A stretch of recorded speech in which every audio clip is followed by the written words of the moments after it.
다 같이 사도신경 하도록 하겠습니다. 전능하사 천지를 만드신 하나님 아버지를 내가 믿사오며 그 외아들 우리 주 예수 그리스도를 믿사오니 있는 성령으로 잉태하사 동정녀 마리아에게 나시고 본디오 빌라도에게 고난을 받으사 십자가에 못 박혀 죽으시고 장사한 지 사흘 만에 죽은 자 가운데서 다시 살아나시며 하늘에 오르사 전능하신 하나님 우편에 앉아 계시다가 자리로서 산자와 죽은 자를 심판하러 오시리라. 성령을 믿사오며 거룩한 공회와 성도가 서로 교통하는 것과 죄를 사하시는 것과 몸이 다시 사는 것과 영원히 사는 것 믿사옵나이다. 아멘. 샬롬. 오늘은 9월 첫 번째 주일입니다. 저희 첫 번째 주일에는 새로운 암송 말씀이 기다리고 있죠. 저희가 9월 한 달 동안 암송할 말씀은 야고보서 1장 5절 말씀입니다. 먼저 화면을 보면서 함께 읽어보도록 하겠습니다. 너희 중에 누구든지 지혜가 부족하거든 모든 사람에게 후히 주시고 꾸짖지 아니하시는 하나님께 구하라. 그리하면 주시리라. 야고보서 1장 5절 말씀. 아멘. 저희 이번에 천천히 함께 해볼 텐데요. 어렵지 않으니까 천천히 해보겠습니다. 너희 중에 누구든지 지혜가 부족하거든 모든 사람에게 후히 주시고 꾸짖지 아니하시는 하나님께 구하라.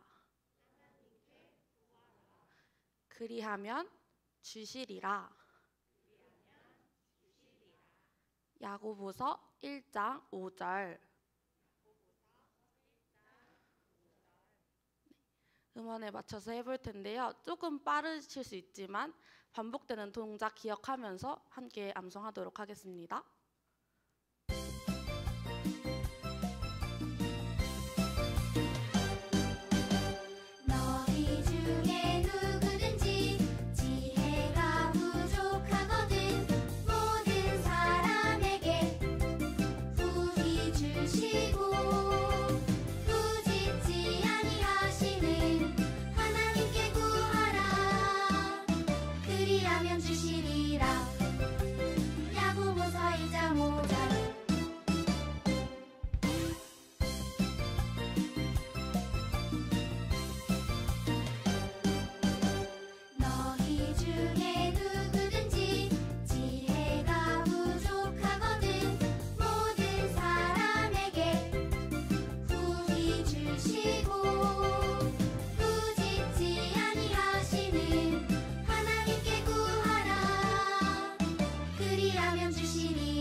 함께 찬양하도록 하겠습니다.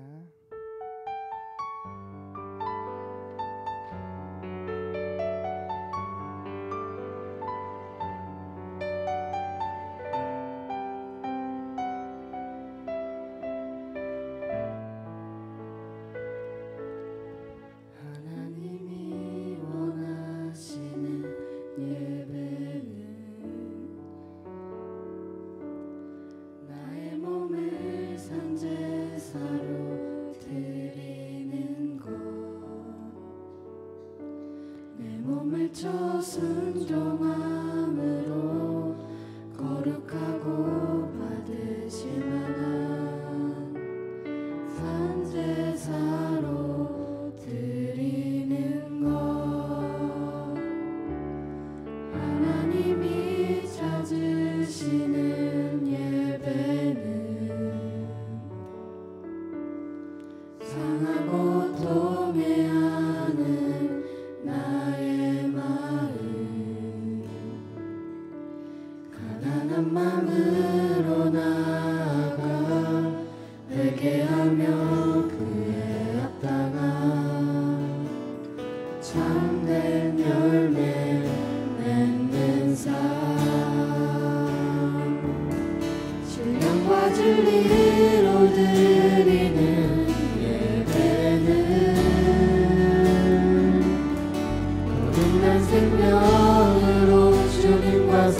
사귀는 삶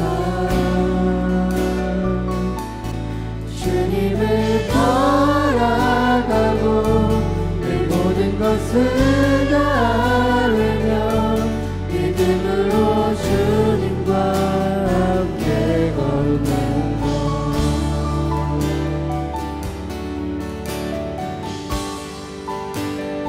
처음부터 한번 찬양해 보겠습니다.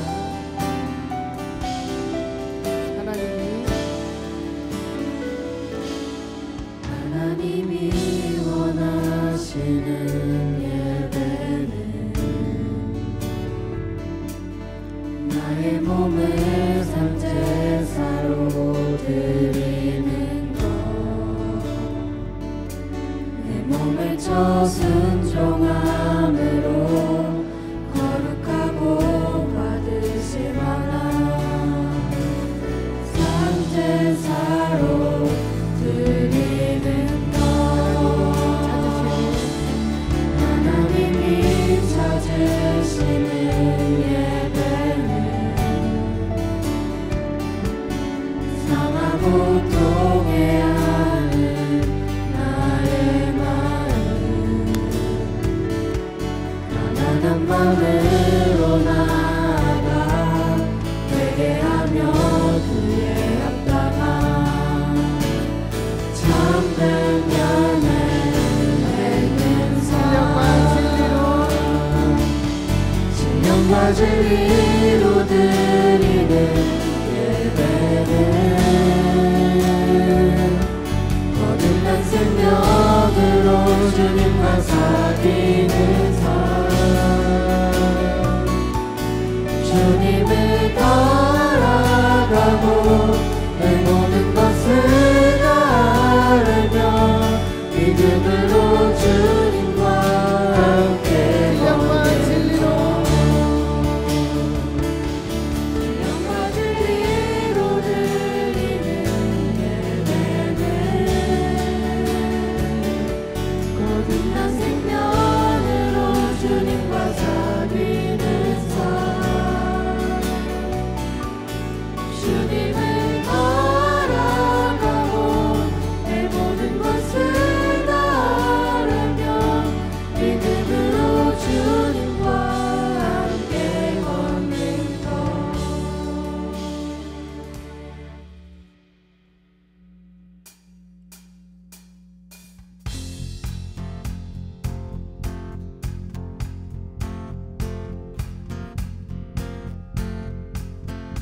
주 없이 살 수 없네 죄인의 구주여 그 귀한 보배 피로 날 구속하시니 구주의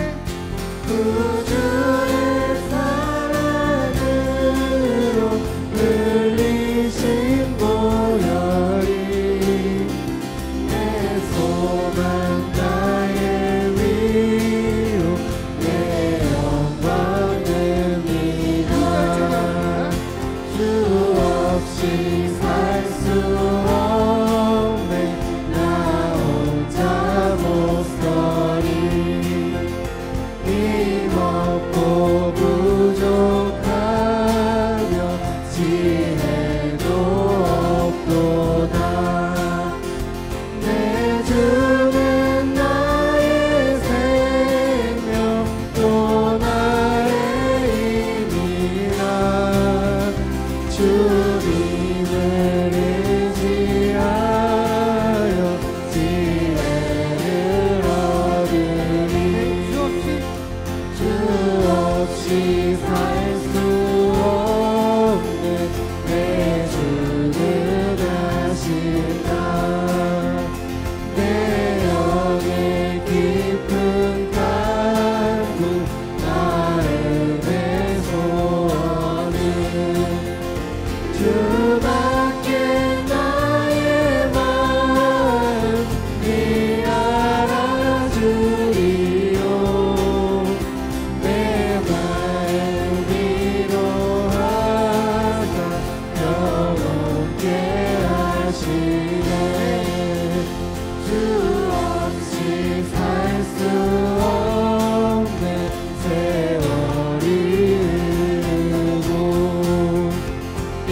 깊은 고독 속에 내 생명 끝나도 하나뿐 나일 때 날 지켜주시니 내 곁에 계신 주님 내 힘이 돼 구주의 사랑으로 구주의 사랑으로 흘리신 보혈이 내 소망 나의 위로 내 영광 됩니다.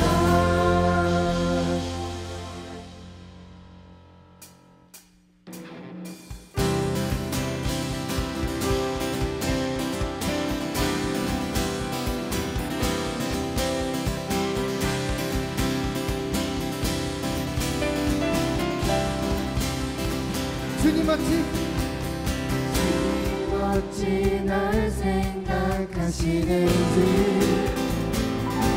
들으시는지 내 기도 주님 진실로 날 생각하시네 날 사랑하네 놀라워라 주님 어찌 날 생각하시는지 들으시는지 내 기도 주님 진실로 날 생각하시네 날 사랑하네 놀라워라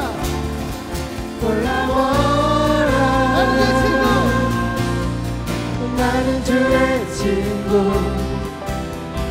나는 주의 친구 주님 내 친구로 부르셨네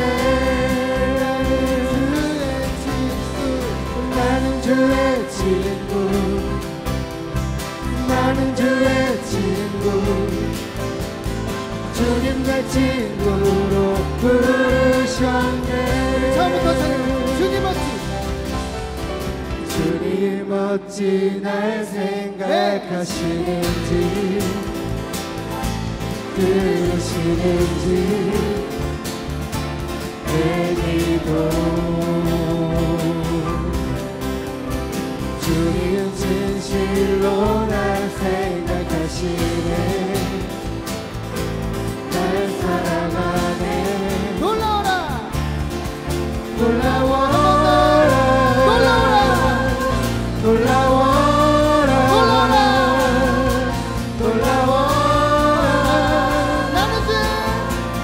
나는 주의 친구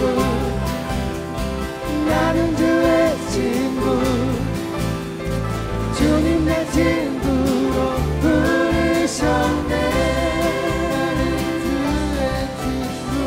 나는 주의 친구 나는 주의 친구 주님 내 친구로 부르셨네 나는 주의 친구 나는 주의 친구 나는 주의 친구 주님 내 친구로 부르셨네 나는 주의 친구 나는 주의 친구 주님 내 친구로 부르셨네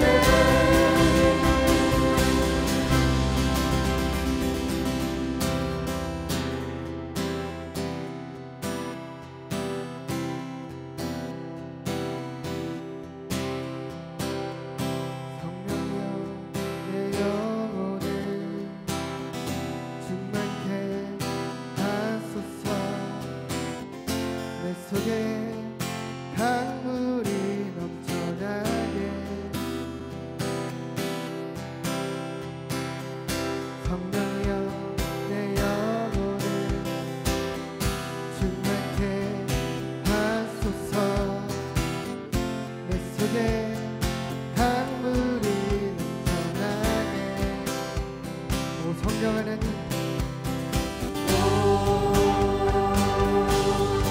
성령 하나님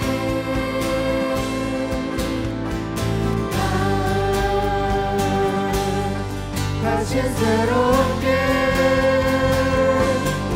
하소서 채우소서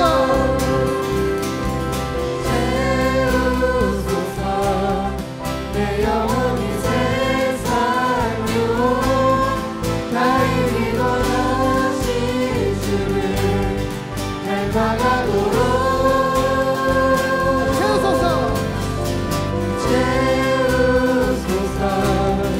내 영혼이 세상 유혹 다 이기고 오직 주만 나타내도록 성령이여 내 영혼을 충만케 하소서 내 속에 강물이 넘쳐나게 성령이여 내 영혼을 충만케 하소서 내 속에 강물이 넘쳐나게 성령 하나님 성령 하나님 날 다시 새롭게 하소서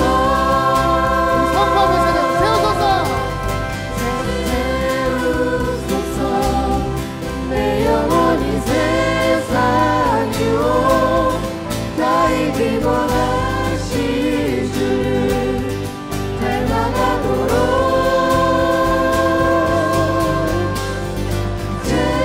채우소서 내 영혼이 세상 유혹 다 이기고 오직 주만 나타내도록 채우소서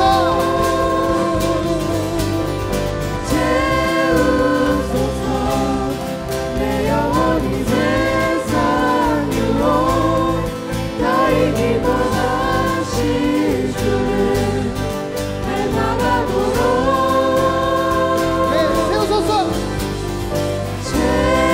채우소서 내 영혼이 세상 유혹 다 이기고 오직 주만 나타내도록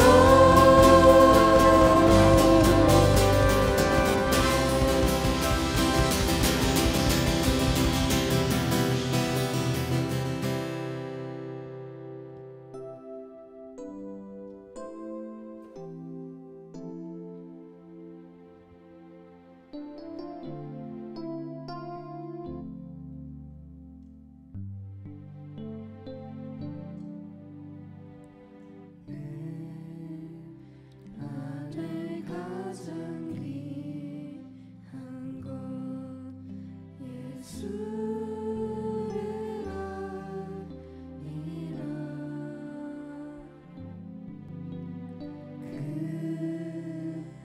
금은보다 더 귀한 것 예수를 아니라 세상 지식보다 귀한 것 예수를 아니라 내 안에 가장 귀한 것 예수를 아니라 예수 이름 예수의 이름 존귀한 그 이름 예수의 이름 능력의 그 이름 4번부터 함께 찬양합니다. 가장 귀한 것 예수를 알미라.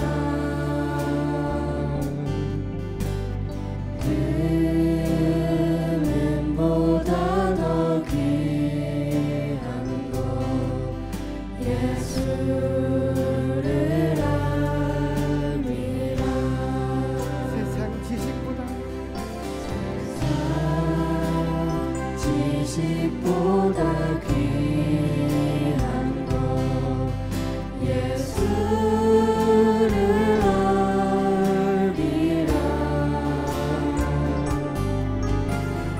내 안에 가장 귀한 것 예수를 알미라.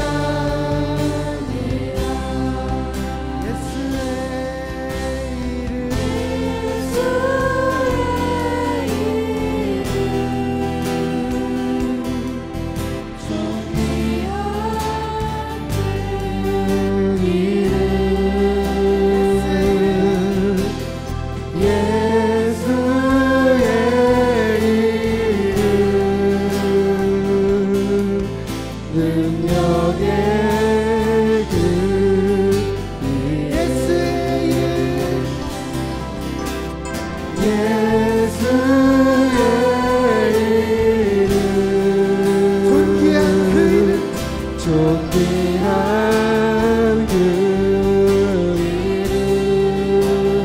예수의 이름 예수의 이름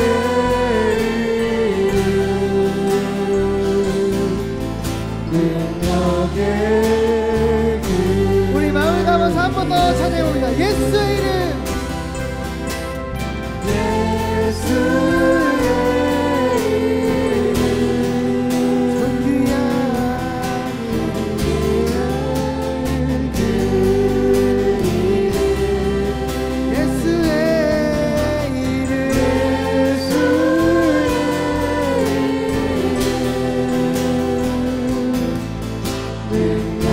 예수의 마지막으로 한 번만 더 찬양합니다. 예수의 이름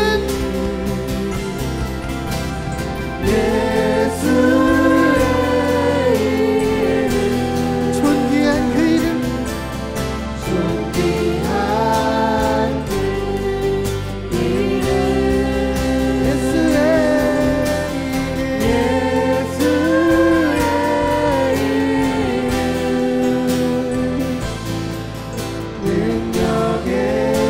우리 예배를 위해서 기도하도록 하겠습니다. 예배가 정말 우리가 예수님의 이름을 아는 것으로 예수를 아는 그 힘으로 우리가 하루를 살아갈 수 있는 그 시작이 되게 해달라고 예배를 위해서 우리 삶을 드리며 다 같이 기도하겠습니다. 기도하겠습니다.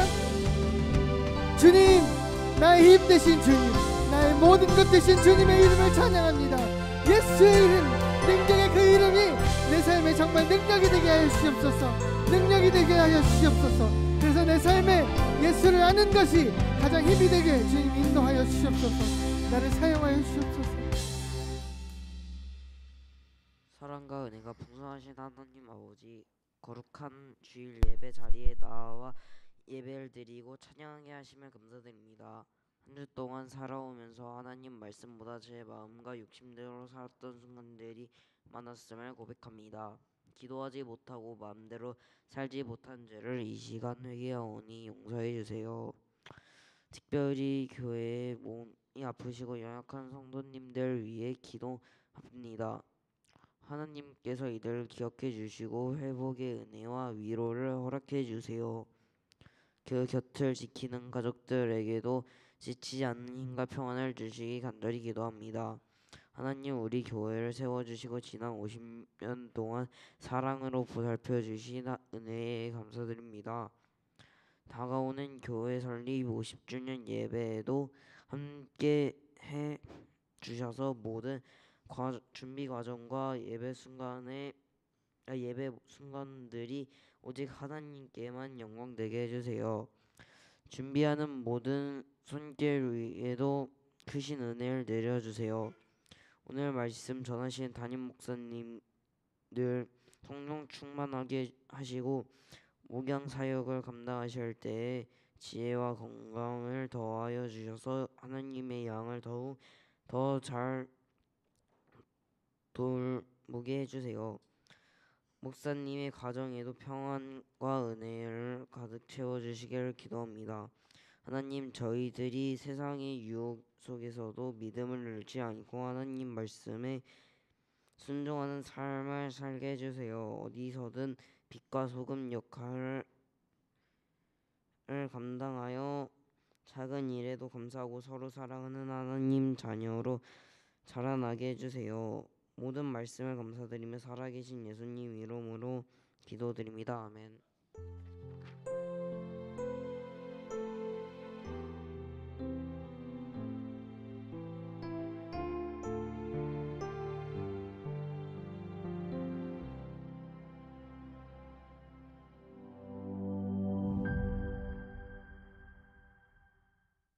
세상에서 아무리 지혜로운 사람일지라도 결코 풀어내지 못하는 문제들이 있습니다.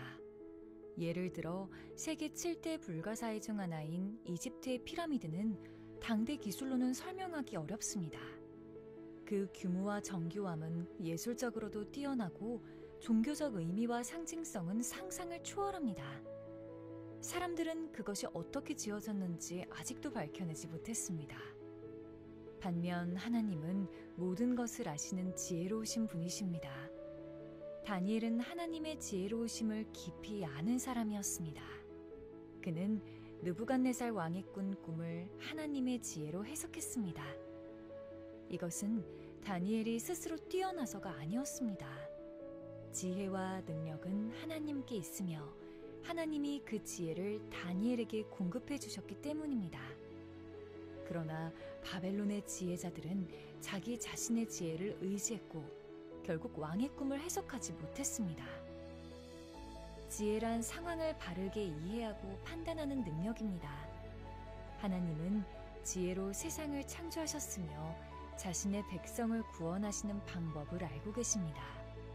또한 하나님은 이러한 지혜를 자신의 백성에게 알려주십니다. 그러므로 우리는 나 자신의 지혜를 내려놓고 하나님이 주신 지혜로 세상을 바라보며 살아가야 합니다.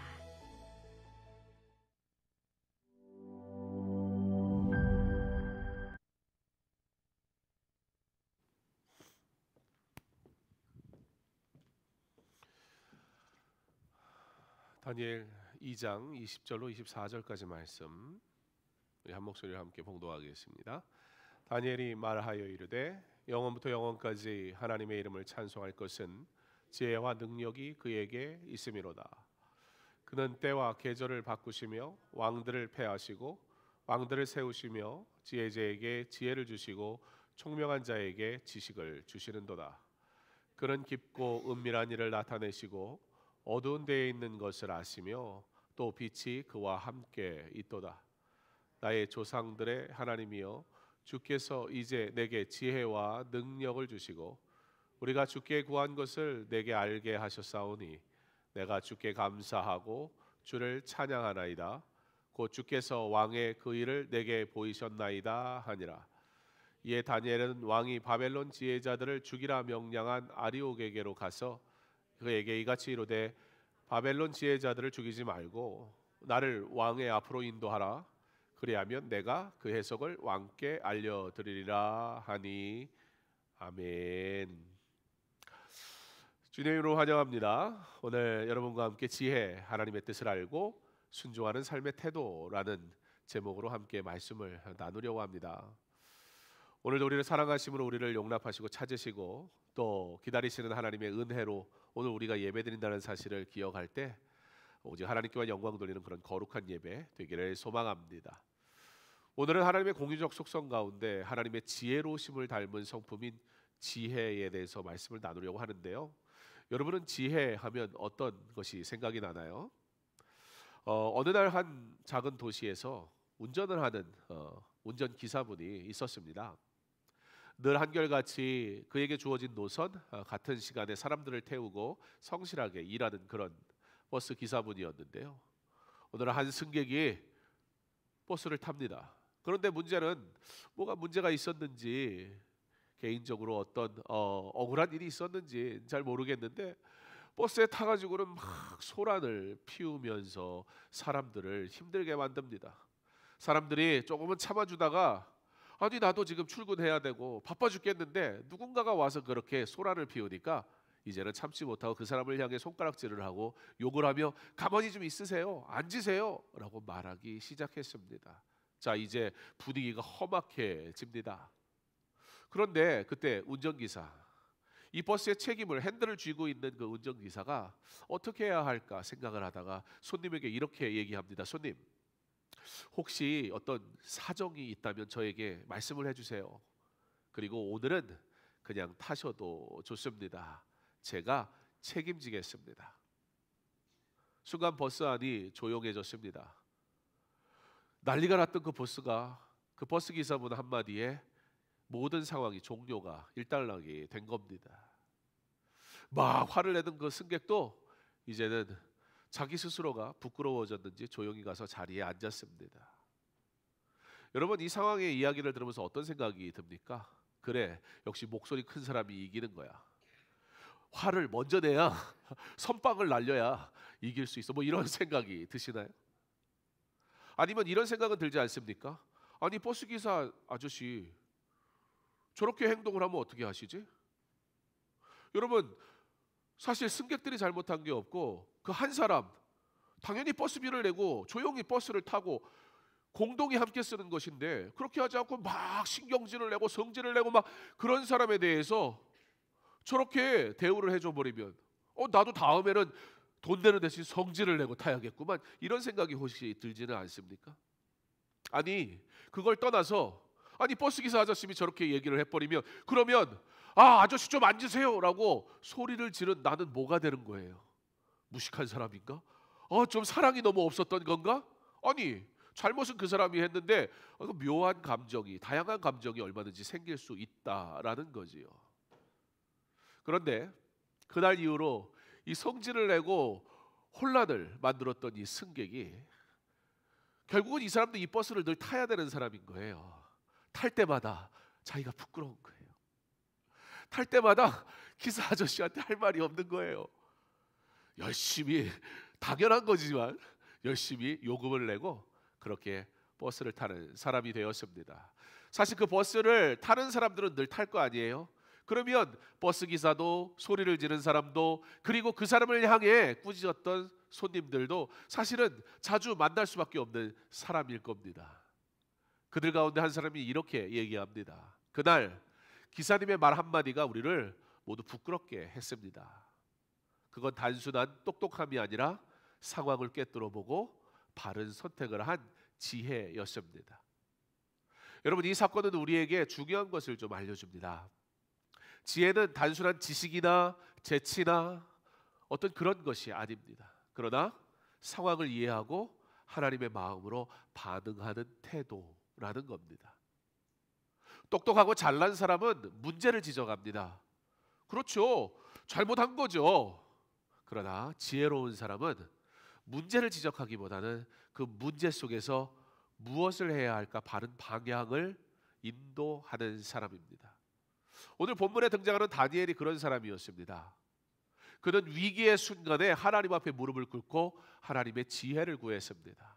그리고 그가 지혜를 구할 때 하나님께서 그로 하여금 진짜 지혜롭게 하사 바벨론에 지혜가 있다라고 자부했던 모든 사람들이 풀지 못했던 문제를 해결하게 하셨을 뿐만 아니라 그가 그 일을 해결함을 통해 어떻게 되냐면 하나님이 영광을 받으시게 됩니다.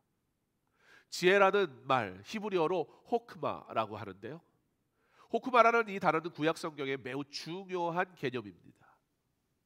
우리의 신학적인 그런 관점에서 이 호크마에 대해서 성경은 뭐라고 얘기하는지 한번 찾아본다면 먼저 호크마, 언어적 의미로 좀 다가갈 필요가 있습니다. 호크마, 지혜, 숙련, 기술, 이런 걸 의미합니다. 단순한 지식이 아니라는 거예요. 그러나 호크마는 상황을 이해하고 바르게 적용할 수 있는 능력을 이야기하는 겁니다. 출애굽기 28장 3절에 보면 장인의 기술을 가르칠 때 이 단어를 쓰기도 했고요.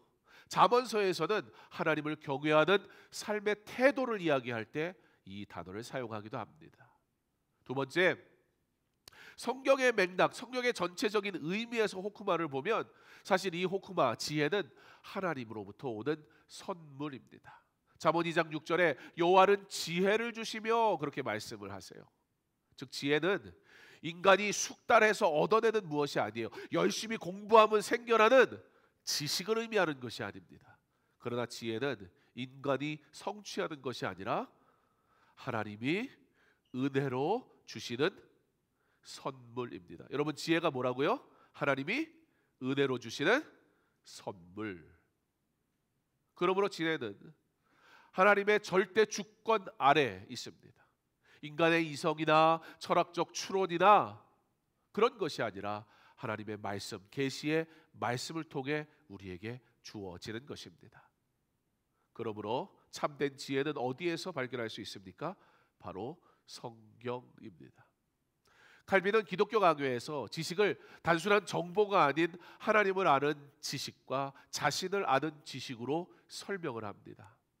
이는 곧 호크마가, 지혜가 신앙과 삶 전체를 포괄한다, 그 이야기입니다. 따라서 성도는 단순한 생활의 요령이 아니라 그리스도 안에 있는 하나님의 뜻을 따라 살아내는 지혜로 살아가는 자다라고 성경은 우리에게 말씀하고 있습니다. 다니엘과 세 친구가 그랬습니다.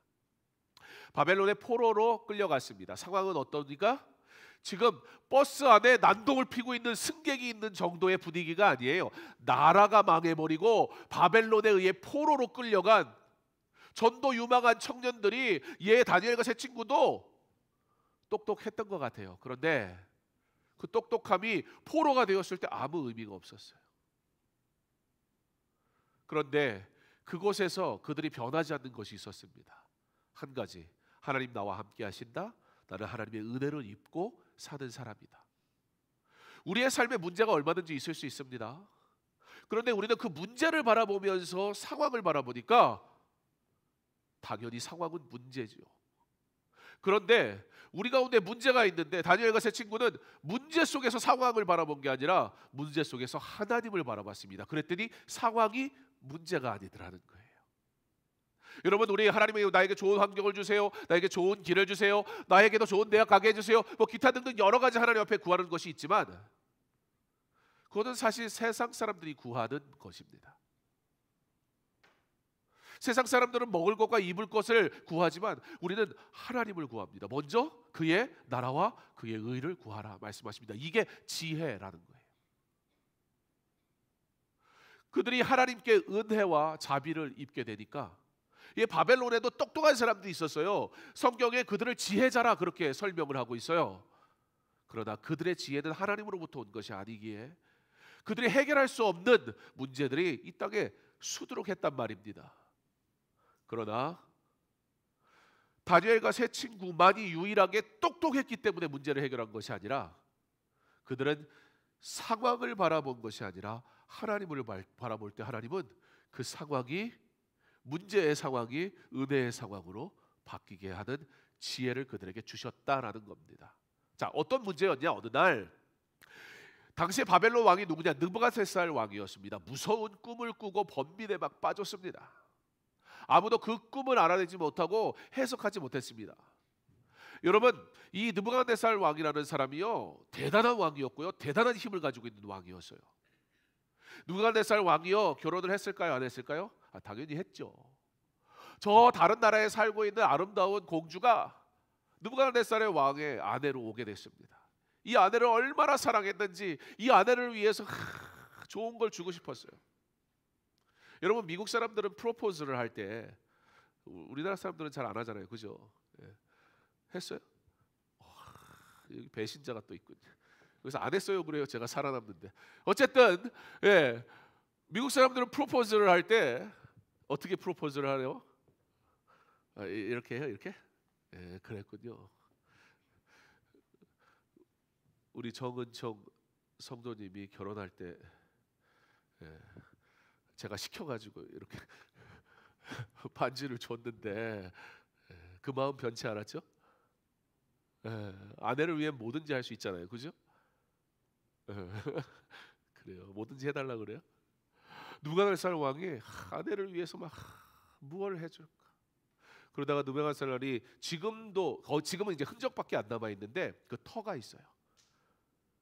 당시에 4층인가 5층으로 된 정원을 만듭니다.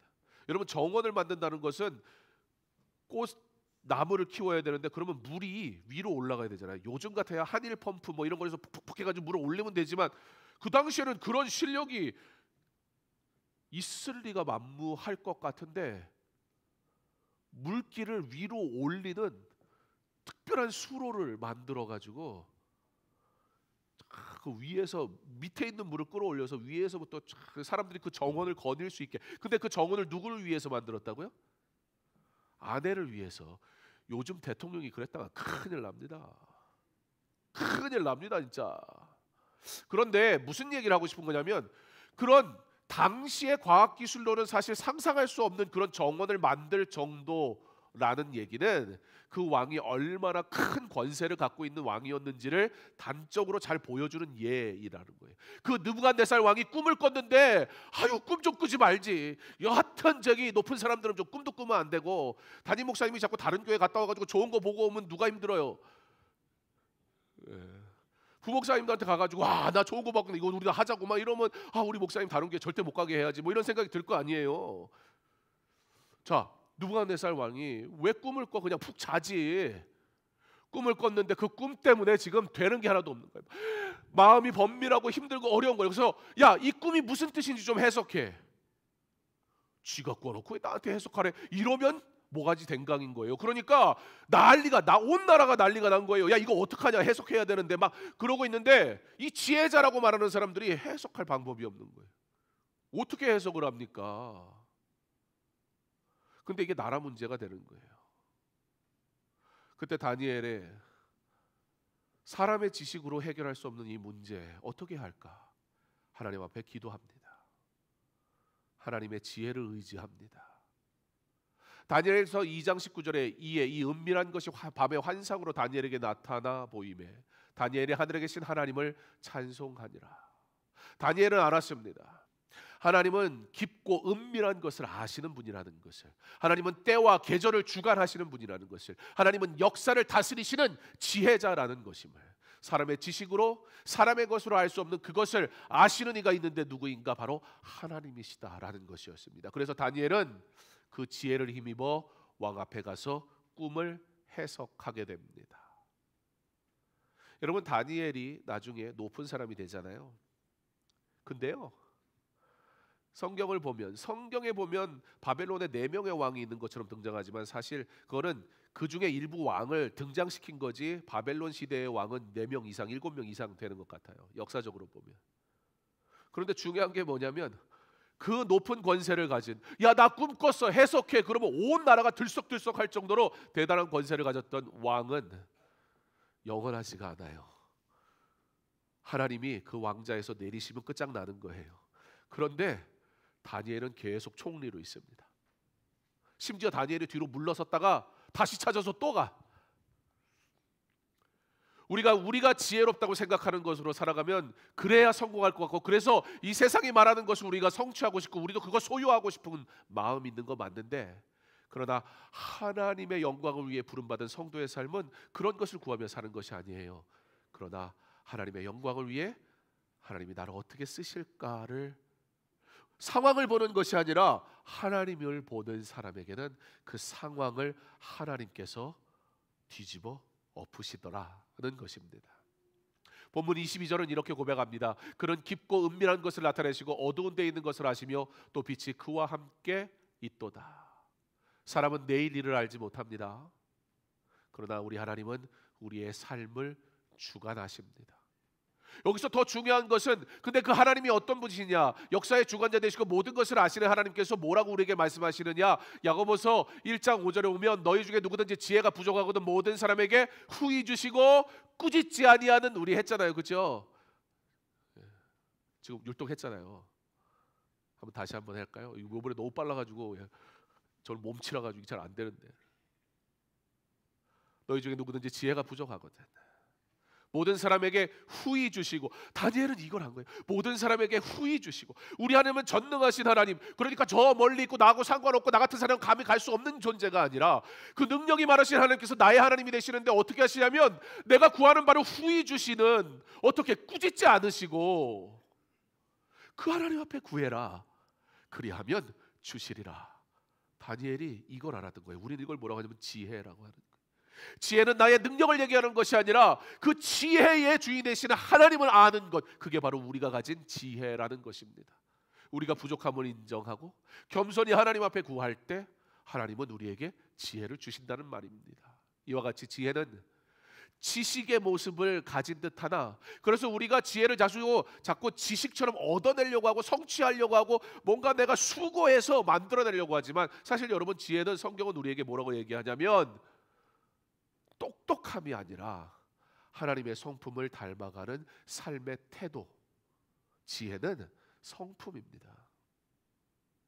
그래서 선물로 우리에게 주시는 거예요. 우리가 얻어내는 것도 아니고 우리가 자기 개발을 통해서 성취할 수 있는 그런 것이 아니란 말입니다. 그러므로 우리는 그 하나님의 지혜를 닮아가기를 소망하는 겁니다.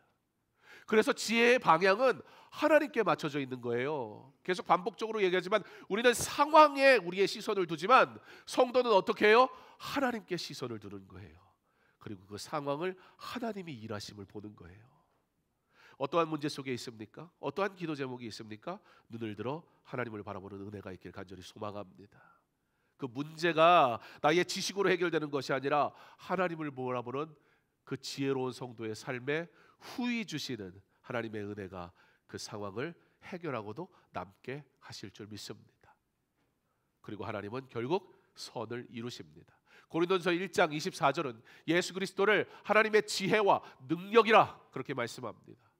여러분, 십자가의 길은 얼마나 미련한 것이었습니까? 세상 사람들이 볼 때 야, 저 예수를 봐라.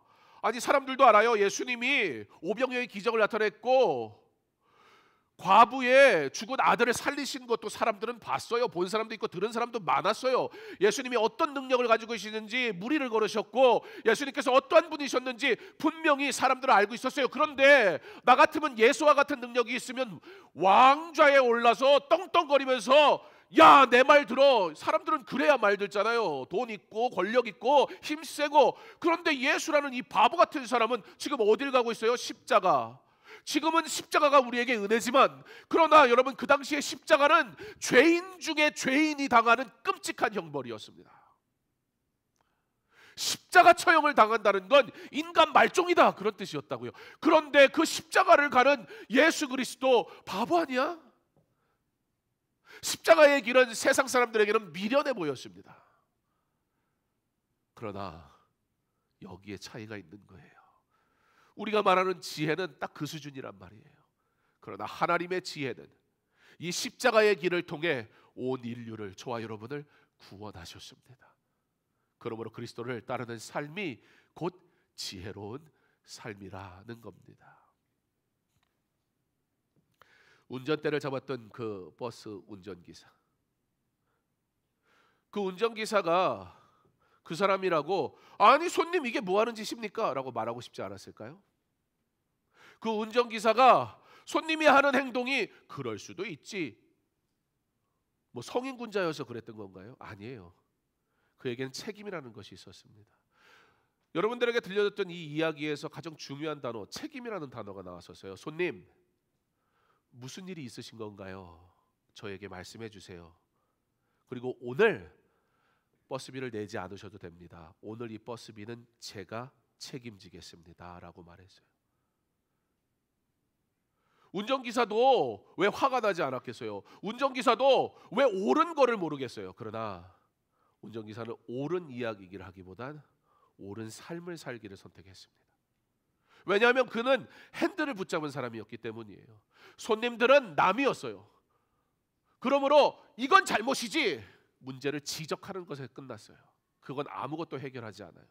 그런데 운전대를 잡은 사람이 만약에 그 손님과 멱살을 잡고 싸우면 이건 다 같이 죽는 거예요. 그 손님이 운전하고 있는 버스 기사를 만약에 잡고 흔들다면 이건 진짜 큰 위험에 빠지는 거예요.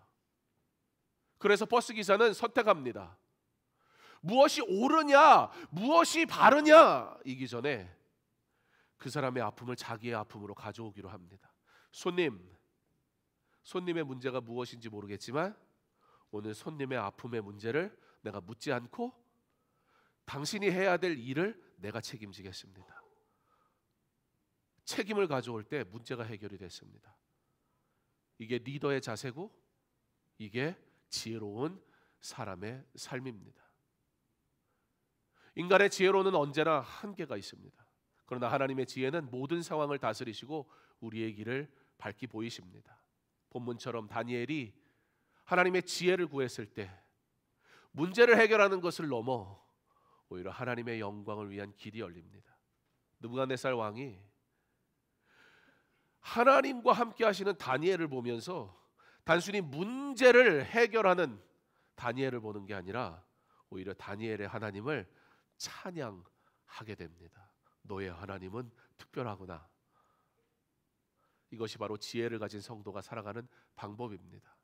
여러분, 세상 사는 게 힘들죠. 나에게도 좋은 집안, 가정, 뭐 물질이어도 좋고 권세여도 좋고 그런 거 내게도 좀 있었다면 내 삶이 조금 더 나아질 수도 있었을 텐데라는 생각이 들지도 모르겠습니다. 근데 정말 그럴까요? 여러분 기억하십시오. 후히 주시는 하나님이 여러분의 하나님이라는 사실을 왜 구하지 않습니까? 왜 찾지 않습니까? 왜 두드리지 않습니까? 문을 여시고 우리를 맞이하실 그 주님을 왜 오늘 만나지 않습니까? 하나님이 내게 지혜, 은혜 주신다는 거 지식적으로는 알지만 지혜가 없으니 그것을 온전히 누리며 살아가지 못합니다. 그런 우리를 아시는 하나님, 그래서 오늘도 우리에게 똑똑똑 나 좀 만날래? 하나님 만나는 은혜가 있기를 바랍니다. 그의 말씀을 들음으로 지혜가 있는 삶이 되기를 바랍니다. 모든 것을 후하게 주시는 그 하나님의 지혜로 살아가는 그리스도인 되었으면 좋겠습니다. 오늘 이 예배를 드리는 우리 모두가 하나님을 경외하는 자로 서서 하나님의 뜻을 알고 순종하는 지혜로운 삶의 성품을 갖고, 여러분 지혜는 뭐라고 그랬어요? 하나님이 은혜로 주시는 선물, 성품이라고 했어요. 그 지혜가 우리 안에 있어서 그 지혜를 가지고 하나님께 영광 돌리는 아름다운 신앙생활하는 저와 여러분 될 수 있기를, 그렇게 우리의 삶이 하나님께 영광이 되는 복된 삶을 사는 믿음의 자녀들, 믿음의 가정 다 되시기를 주님의 이름으로 축원합니다. 이 시간에는 우리 태신자 작정하는 시간을 좀 갖겠습니다. 다가오는 9월 마지막 주일은 우리 교회 설립 50주년을 감사하며 예배드리는 때인데요. 하나님이 주신 그 선물이 참 많은데, 우리가 받은 은혜도 참 많은데 무엇하면 하나님이 기뻐하실까요? 여러분 50주년 때 그래도 생일 잔치인데 빈손으로 올 수는 없잖아요, 그죠? 그죠? 네. 그 생일 잔치 감사 예배, 그때는 우리 10시 반에 다 같이 온 세대 예배 드릴 거예요. 예배 한 번밖에 없어요. 그러니까 9시 반에 와도 돼요. 예. 일찍 왔다고 내쫓거나 그런 일은 없는데 어쨌든 예배는 10시 반이에요. 예, 지각하지 말고. 그때는 자리가 좀 좁을 수 있으니까 일찍 와서 빼곡하게 좀 앉아야 될 것 같은데요. 왜냐하면 1부, 2부 그리고 온 세대 전체가 같이 예배를 드리니까. 그런데 그때 우리 빈손으로 오지 맙시다. 네, 한 손에, 이왕이면 하나님이 나에게 손 2개 주셨으니까 2손에 잃어버린 영혼, 하나님을 알지 못하는 자들, 그들 손을 딱 잡고 하나님 앞에 나왔으면 좋겠습니다. 그리고 하나님 앞에 감사로 예배드렸으면 좋겠습니다. 오늘 우리가 하는 태신자 작정은 그런 겁니다. 작정서를 혹시 받으셨나요? 작정서를 받았나요? 네, 그러면 이 시간에 우리 작정서를 좀 기록하는 시간을 좀 가졌으면 좋겠습니다. 하나님이 내게 생각나게 하시는 그 영혼, 우리 아들 친구를 데리고 와도 되고 내 친구를 데려와도 되고,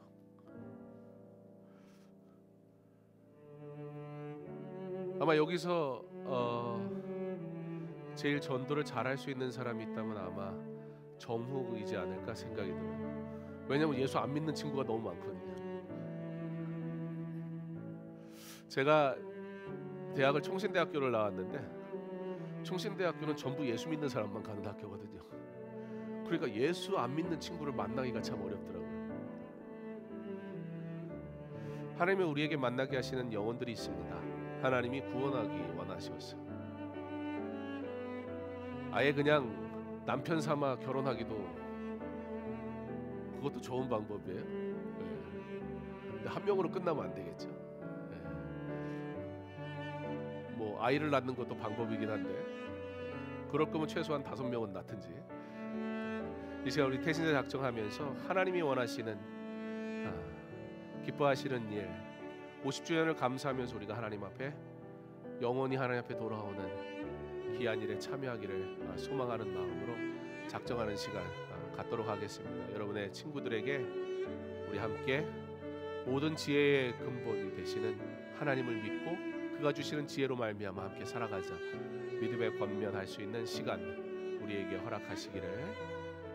교회 설립 50주년 9월 28일 주일 초청하는 그 시간을 위해서 그날 누군지는 밝히진 않겠지만 뭐 연예인도 온다 그래요. 먼저 예배 1부 예배를 드리고 나서 2부 순서예요. 아마 연예인도 오는 것 같은데 그 연예인이 누군지는 뭐 밝히진 않을게요.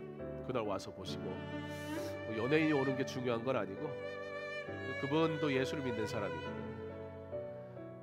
예수 믿는 사람들이 하나님 앞에 나와 예배 드리는 것 그거보다 더 기쁜 일은 없는 줄 압니다. 여러분에게 허락된 이 예배의 자리를 그 예배의 자리에 함께하지 못하는 자들에게 소개하고 초청하는 그 귀한 시간 되었으면 좋겠습니다. 우리 전사님들은 작정한 작정서 걷어주시고요.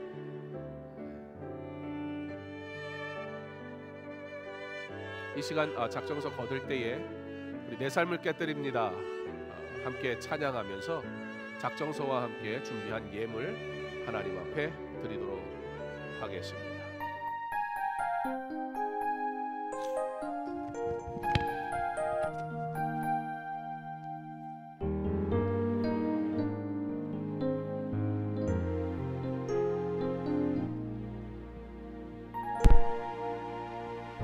날 위해 십자가에서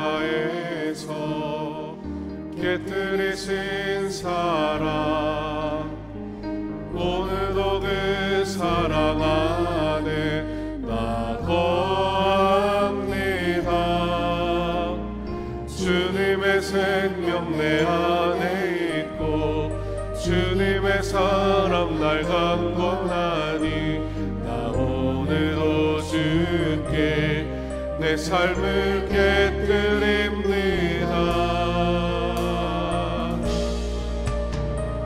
오 주여 내 삶을 깨뜨립니다. 주 머리 위에 묻습니다. 내 모든 삶과 생명을 주님 얻으소서. 오 주여 내 삶을 깨뜨립니다. 주 머리 위에 묻습니다. 주님께라면 아깝지 않습니다. 오 주여 내 삶을 깨뜨립니다. 주 머리 위에 묻습니다. 내 모든 삶과 생명을 주님 얻으소서. 내 삶을 깨뜨립니다. 주 머리 위에 묻습니다. 주님께라면 아깝지 않습니다. 기도하겠습니다.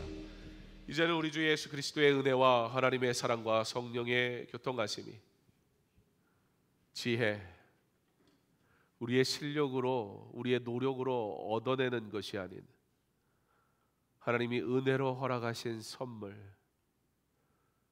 그걸 하나님이 주신 그 말씀의 지혜를 따라 말씀을 순종함으로 지혜롭고 하나님께 영광 돌리는 거룩한 성도의 삶을 살기를 소망하는 그 부르심에 합당한 거룩한 백성으로 사명을 감당하며 주의 뜻을 이루기를 원하는 사랑하는 성도들, 믿음의 자녀들, 주께서 허락하신 믿음의 가정들 위해 이제로부터 영원토록 함께 있을지어다.